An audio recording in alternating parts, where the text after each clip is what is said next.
네, 안녕하세요. 자, 이번에는 저 2019학년도 올리브 입시영어 학원의 고1 1학기 내신 대비 시작에 대해서 설명드리도록 하겠습니다. 자, 제목은 기선제압 딱 이렇게 잡아놨는데요. 왜요? 음, 처음에 높은 점수를 받아야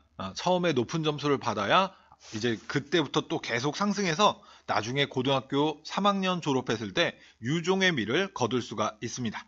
그만큼 고등학교 1학기 중간고사가 가장 중요하다. 라고 하겠어요. 네이버 같은 거 기사 검색해보면 고등학교 내내 성적 향상이 1등급밖에 이루어지지 않는다고 합니다. 아무리 열심히 공부해도 성적 올리기가 쉽지 않은 게 이제 고등학교 학창 시절이 되는데요. 그렇기 때문에 처음부터 높은 점수에서 시작해 주는 것이 좋습니다.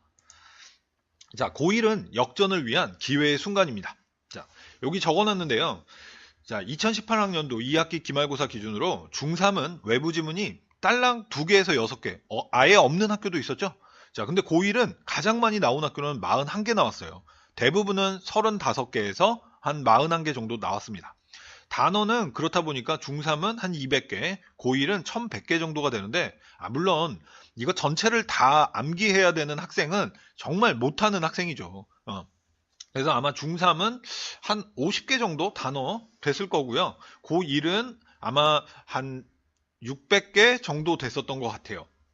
자, 하여튼 양이 굉장히 많아지죠.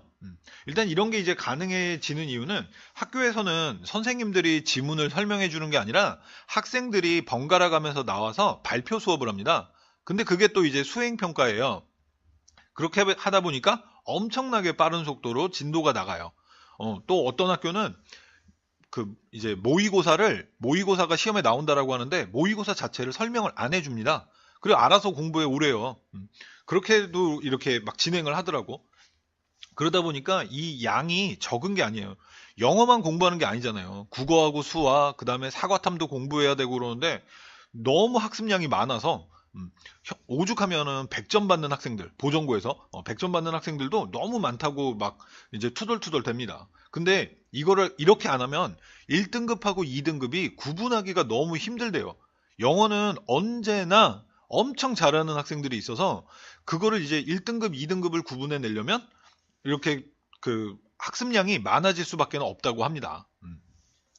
자, 그리고 문법이 중학교하고 달리 문법이 전범이에요. 중학교 때는 선생님이 한 챕터에 2개씩 문법을 설명해 주셨죠? 문법 프린트도 주고 그것만 시험이 나왔는데 고등학교 때는 그냥 전범이라고 생각하면 됩니다.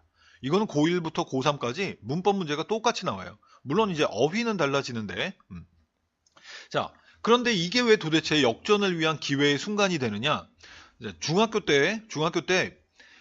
중학교 때는 정말 학교 공부에만 충실하면 학교 시험은 어려운 게 없어요.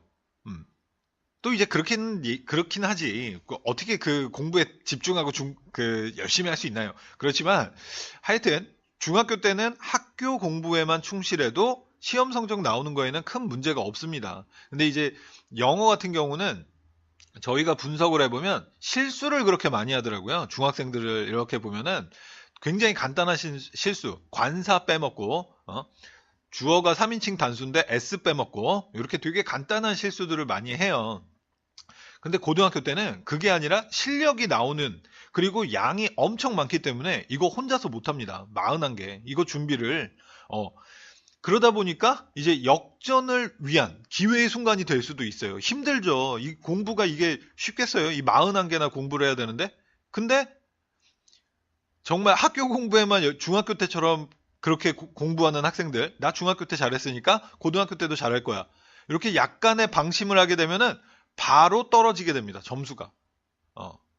그러니까 그런 마음 갖지 않고 꾸준하게 차근차근 공부하면 역전을 해버릴 수가 있다는 거예요. 그래서 힘들겠지만 요거를 기회의 순간으로 또 긍정적으로 한번 생각해 보는 것도 좋을 거예요. 자, 학생들이 가장 많이 틀리는 문제 설명해 드릴게요. 예상외로 주장 제목 유형 엄청나게 많이 틀립니다. 중학교 때는 외부 지문이 별로 어렵지가 않았죠? 해석만 할 줄 알면은 무슨 내용인지 다 이해가 됐죠? 근데 고등학교 때는 한국말로 된 설명과 해석을 읽어도 무슨 얘기인지 도대체 모르겠는 지문들이 나옵니다. 어. 이제 그런 게 많이 나오면은 고3 때 그런 게 많이 나오면 그걸 불수능이라 그러는 건데 고1 때도 그런 게 나와요. 교과서가 말고 외부 교재에서 나와요. 올림포스, 수능 특강, 리딩 파워 전부 도대체 작가가 대략적인 건 알겠는데 정확하게는 모르겠어요. 그런 게 나오는데 그게 주장 제목 이제 주제 제목 문제로 바뀌고 그건 틀려요. 그거를 정확한 이해를 못했으니까. 자, 그리고 1학기 때는 문법 문제 굉장히 많이 틀립니다. 아까도 얘기했듯이 문법이 전범위가 되다 보니까 중학교 때하고 다르게 굉장히 다양한 측면을 생각할 줄 알아야 돼요. 그러다 보니까 이게 또 많이 틀려요. 근데 또 2학기 때는 어휘 문제 또 많이 틀립니다. 2학기 때는 대부분 이건 고1, 고2 다 똑같은데요.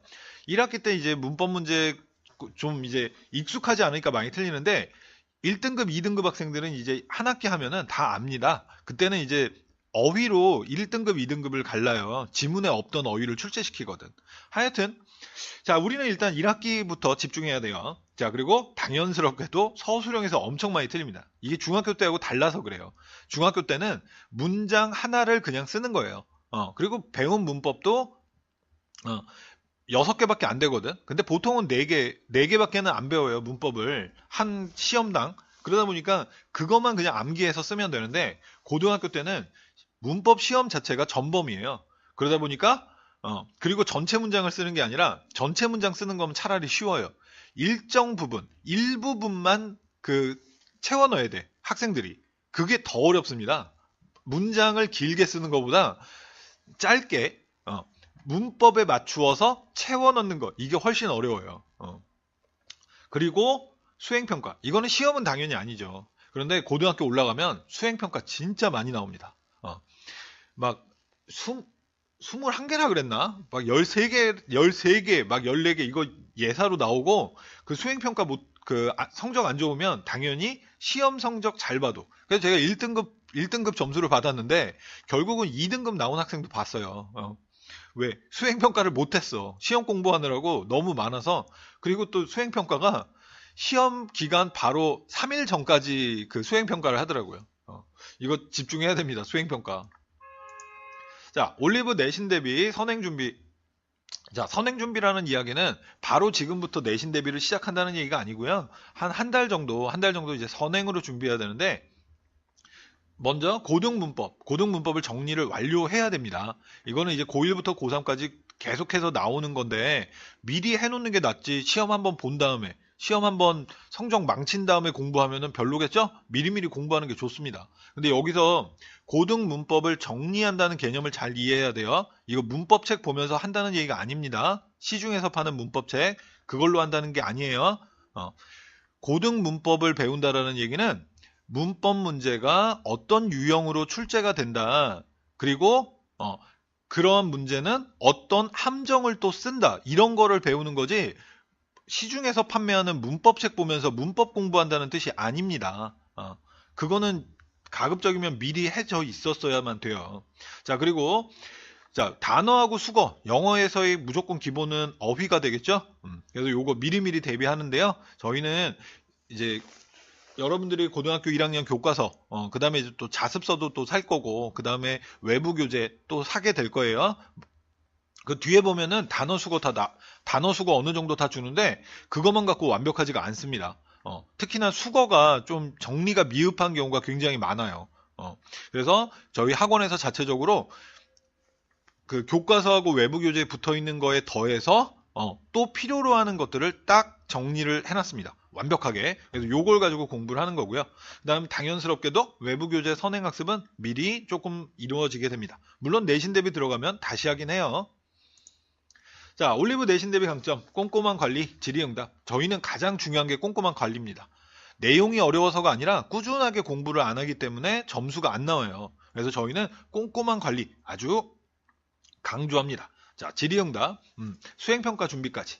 자, 그리고 아까 지문을 완벽하게 이해를 못하기 때문에 학생들이 틀린다 그랬죠? 근데 그거는 그 지문을 그냥 해석만 해주는 수준이 아니라 이제 배경 지식, 그 다음에 경험, 그런 게 갖추어져서 학생들에게 지문을 이해할 수 있도록 만들어줘야 됩니다. 저희 학원 선생님들 완벽하게 믿고 여러분들이 이해해주면 됩니다. 자, 시험지 분석 데이터와 노하우로 학교별 문제 포인트 꼭꼭. 시험 끝나고 나서 시험지 분석하고 그러는 거, 시험 문제 분석. 힘들어요. 생각 외로. 하지만 저희 매번 꼬박꼬박 해놓고 있습니다. 자, 꾸준한 영작과 문법 풀이로 서술형과 문법 문제에 대한 철저한 대비, 가장 많은 변형 문제. 변형 문제는 진짜 가장 많이 저희 학원생들이 풀더라고요. 근데 또 너무 많다 보니까 다 못 풀면은 이제 핵심 문제 준비해 놨고요. 자, 그다음에 학교 특성에 맞춰서 뭐 인터넷이라든가 서점에서 구할 수 있는 건 학교 특성에 맞춘 거는 아니죠. 그래서 저희는 자체 제작한 또 변형 문제가 있습니다. 요거는 학교 특성에 딱 맞추어져 있어요. 자, 내신 대비 시간표하고 레벨별. 자, 보통은 이제 주중반으로 갑니다. 월수, 화목. 그래서 7시부터 10시까지 주 2회고요. 근데 이제 주말반이 있어요. 주말반이 있어서 주 1회반이 운영이 또 되고요. 그리고 주말과 주중반 이래서 주 2회로 또 수업하는 학생들도 있고요. 그래서 주 1회반 같은 경우에는 시간이 너무 부족하거나 아니면은 자기가 좀 영어에는 자신이 있다. 이런 학생들이 하면 좋을 것 같고요. 그게 아니면 좀 시간이 좀 있다 싶으면은 가급적이면 주 2회를 공부하는 게 좋습니다. 여러분들이 집에서 고등학교 올라가면 특히나 시간이 없는데, 하루에 조금씩이라도 영어를 공부할 건 아니잖아요. 솔직히 숙제를 내줘도 학원에서는 이제 매일매일 꾸준하게 해오는 숙제를 주는데 학생들은 학원 오기 바로 전에, 바로 전날 밤이나 학원 오기 바로 전에 학교에서 합니다. 이 숙제를. 그러다 보니까 결국 일주일에 한 번밖에 공부 안 하는데 그거보단 좀 여러 번 하는 게 좋아요. 그래서 주 1회반은 꼭 저희랑 상담을 통해서 결정을 하도록 하시고 가급적이면 주 2회가 좋고요. 자, 내신 기간에 저희 평상시에는 저희는 언제나 레벨별로 반이 편성되어 있는데 자, 내신 기간에 수업 자체는 지문 설명 이거는 학교별로 같이 듣습니다. 그렇지만 공부하고 관리받고 시험 보고 이런 모든 학습은 레벨별로 다시 공부하게 됩니다. 자, 요건 이제 결석하게 되면은 저희 이제 보충 시스템이 있으니까 걱정하지 않아도 되고요. 당연히 결석은 안 하면 좋죠. 근데 고등학교 올라가면 동아리 활동에다가 또 무슨 수행 평가에다가 너무 바빠요. 결국 결석하게 될 겁니다. 그런데 그때 저희 보충 시스템 잘 갖추어져 있으니까요. 크게 걱정하지 않아도 되고 다른 요일에 수업 들으러 와도 당연히 됩니다. 자, 저희의 강점 한번 쭉 읽어봐 주세요. 저희는 문법 정리, 그 다음에 영작 이런 거. 자, 개인별로 틀린 것만 공부 가능하고요. 빠르고 효율적인 복습 시스템 1대1로 학생 한 명 한 명 챙겨주는 세심함과 철저한 학습 관리. 저희는 무조건 학습 관리를 가장 우선으로 합니다. 자, 내신을 공부하면서 수능까지 당연히 공부할 수 있고요. 자, 기초부터 문법을 배울 수 있는 시스템도 있습니다. 자, 독해라든가 이런 거는 잘하는데 문법만 부족한 학생들 특히 많아요. 자, 그런 학생들 걱정할 필요 전혀 없습니다. 자, 저희 학원에서는 현장 강의도 하고 또 동영상 강의도 준비되어 있습니다. 그래서 지금부터는 이제 동영상 강의를 활용해서 또 어떻게 공부하는지를 그리고 이제 각 학교 외부 교재들 어떤 식으로 이런 동영상 강의들이 준비되어 있어서 그리고 또 서술형 문제는 또 어떻게 공부하고 있는지 그런 거를 동영상 강의로 좀 보여드리도록 할게요. 자, 44명의 행방불명자들의 가족과 친척들은 이라크에서의 그들의 사랑하는 사람들의 회수를 위해, 그러니까 데려오는 것을 위해, 자, 회수라는 표현을 recovery라는 표현을 줬네요. 그죠? 유엔도 또한 그것에 해야만 하는 역할, 그러니까 is due로 하면 되겠어요. 하기를 요구했습니다. 그럼 하다라는 표현은 여기서 play가 되겠죠? 정부가 그들을 불법적으로 감금한 사람들에 대한 조치를 취해야 하는 동안 자, 그러면 여기 부분 해보면 자, 요구했다. 친척들은 이제 문장 전체 주어가 요거고 여기가 요구했다가 동사가 되겠죠? 자, 그 다음에 여기서부터 시작해서 여기까지 그러면 자, 역할을 하다.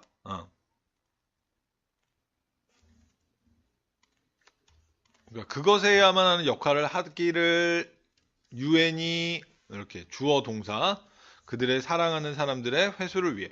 근데 보통 뭐뭐를 위해는 투부정사 우리 표현 많이 썼었죠? 그런데 회수라는 표현이 the recovery라는 명사를 줬어요. 명사.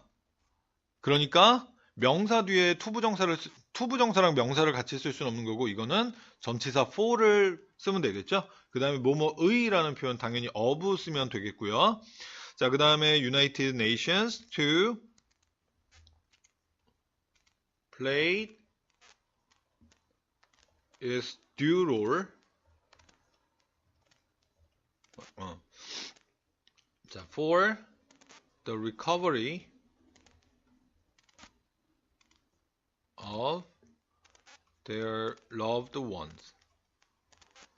이렇게만 쓰면 맞느냐? 아니고요. 자, 앞쪽에서 보니까 demand, 요구가 나오죠, 요구. 그래서 이거는 뒤쪽 우리 권유형 가정법 뒤쪽에서 배우죠, 우리. 주장 제한 요구 명령, 주장 제한 요구 명령이 들어가는 표현에서는 뒤에 대절에서 should가 생략되어 있는 동사 원형을 쓴다. 이거 했었어요. 그래서 이거는 played가 아니라 ed가 빠져야 됩니다. 자, 너의 발톱을 너무 짧게 자르는 것은 그것이 피부 속으로 자라게 할 수 있다.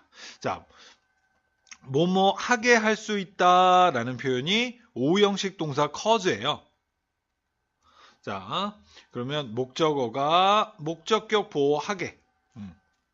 자, 자라다라는 표현은 grow를 쓰면 되겠죠? 그 다음에 피부 속으로 전면구를 써야 되고 into the skin 이라는 표현을 쓰면 되겠네요. 자, 그 다음에 뭐가요? 너의 발톱을 너무 짧게 자르는 것. 이게 주어가 되겠죠? 자, 자르다, cut, 너의 발톱이니까 your toenail. 너무 짧게, too short 라는 표현을 쓰면 되겠네요. 이건 이제 부사로 나타내야 되는 거죠. 그러면 이제 주어는 없으니까 대절을 쓸 필요는 없고 여기서는 동명사 주어를 쓰도록 합시다. 그러면 cutting your toenail too short. 자, 이제 동명사 주어 썼고요. 자, cause, can cause it. 자, cause 동사는 목적격 보호에 투부정사 써야 되니까 to grow, 피부 속으로, into the skin. 자, 이번 지문의 내용은요. 이번 지문의 내용은 대화에서 이제 필요로 하는 것에 대해서 이제 설명을 해주는 지문인데 여기서 이제 대화는 친구 간의 대화를 이야기를 그것도 하나의 종류고요. 친구 간의 대화. 그 다음에 영화 같은 거를 보는 것. 영화를 본다는 것도 그 영화 감독이 우리한테 전달하는 메시지를 물론 그게 그냥 단순히 오락을 위한 영화일 수도 있지만 그건 즐거움을 전달해 주려고 하는 거잖아요. 그 영화도 일종의 대화로 보고 있어요. 그래서 그러한 대화, 친구 간의 대화와 영화 이런 거를 보는 거는 계획을 세울 때 들을 때 계획을 세울 때 필요로 하는 건 좀 다르다. 여기서 보면 이제 계획 세우고 그럴 때는 reminding, 상기시켜 주는 거, 그러니까가 굉장히 중요한데 그 영화를 보는 거라든가 친구와 대화하는 이런 다른 종류의 그 스토리와 관련된 그러니까 다른 종류의 상황에서는 다른 것이 필요하다라는 얘기를 하는 거예요. 그러니까 예를 들어서 여행을 간다라고 할 때는 이제 그 여행 가이드가 손님들을 데리고 여행을 출발했어. 3박 4일로. 그럼 첫째 날 이제 끝나고 그 이제 숙소로 헤어지기 전에 그 가이드가 손님들한테 다음 날은 몇 시에 기상해서 몇 시에 밥 먹고 어디로 갔다가 이렇게 갈 겁니다라고 다시 한번 여행 일정을 상기시켜주면 그러니까 몇 시까지 일어나서 식당으로 몇 시까지 모여주세요 이렇게 얘기를 하잖아요. 그거 없으면은 도대체 몇 시에 일어나야 되지? 이렇게 막 궁금해하고 시간도 늦을 수 있고 막 그렇죠? 그러니까 종류가 달라. 그러니까 그런 이야기를 하는 지문입니다. 자, 여기에서는요, other가 아니라 others로 바꿔줘야겠고요. 이거는 이제 전명구의 자리죠. 여기는 명사 자리가 되는데 other는 형용사의 기능밖에는 없고요. other에다가 s를 붙여야 명사의 기능을 하죠. 다른 사람들. 자, reminding is very useful. 이 상기시켜주는 것은 매우 유용합니다. For planning and for understanding the plan of others. 다른 사람들의 계획을 이해하고 이해하는 것을 위해 그리고 계획 세우는 것을 위해 매우 유용합니다. 자, when someone tells you a story, however, 그러나 누군가가 즉 다른 사람이 너에게 이야기를 말해줄 때는 he's talking not only but also 사용했나요? also 생략했고 자 그는 계획에 대해서뿐만 아니라 또한 믿음에 대해서도 이야기합니다. 이 믿음이라는 얘기는 생각이라는 얘기예요. 대화에는 생각이 들어간다는 얘기죠.